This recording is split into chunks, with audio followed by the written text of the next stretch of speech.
Македонија и Бугарија немаат заедничка, туку иста историја, вели Борис Вангелов, пратеникот во Бугарското собрание од редовите на ВМРО Бугарско национално движење на Красимир Каракачанов и член на раководството на партијата во интервју за Бугарската национална телевизија БНТ1.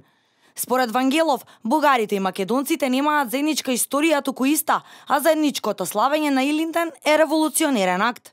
Ние виждаме и вече најпосле опит од страна на една част од македонския политически елит в лицето на Зоран Заев, която се опитва да подобри отношенията с България, тъй като ние сме близки, ние нямаме просто обща история, ние имаме еднаква история с нашите братя в Македония.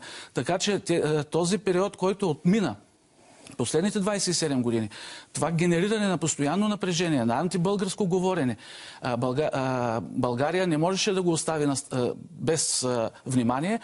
Вангелов го коментира и поклонувањето на македонскиот премиер Зоран Заев пред споменикот на цар Самуил во Софија. Българският премиер и македонският премиер се поклониха на паметника на Самуил, цар на България. Второ, българският премиер спомена, че няма нищо по-естествено това, например, да честваме и личности като Тодор Александров. Третия знак беше... Дори ако щете и като Вапцаров. За сопартиецот на Каракачанов, заедничкото чествување на Илинден би било револуционерен акт во односите меѓу Македонија и Бугарија.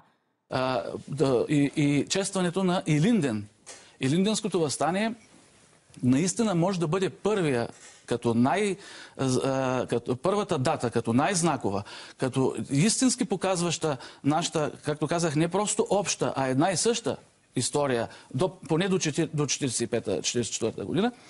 И ако това се осъществи, би било наистина революционен акт. Да не звучи пресилено, би било революционен акт в нашите отношения. Общото ни честване на Илинденското въстание.